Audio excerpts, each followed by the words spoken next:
আপোনালোকে জানে যে ভাৰত চৰকাৰে কেইদিনমান আগতে কৰ্মচাৰীসকলৰ বাবে 3% মৰগীয়া বানচ ঘোষণা কৰিছে। আজি চেন্ট্ৰেল গভৰ্ণমেণ্টৰ কৰ্মচাৰীসকলে পোৱা মৰগীয়া বানচৰ পাৰ্চেণ্টেজটো হৈছে 58।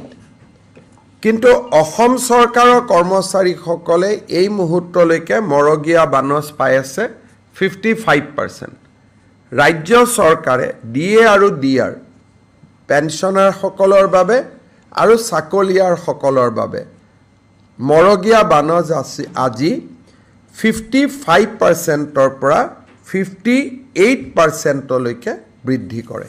গতিকে ৰাজ্য চৰকাৰৰ কৰ্মচাৰীসকলে দৰমহাত 3% তেওঁলোকে এতিয়া মৰগীয়া বানচ হিচাপে তেওঁলোকৰ দৰমহা বৃদ্ধি হ'ব।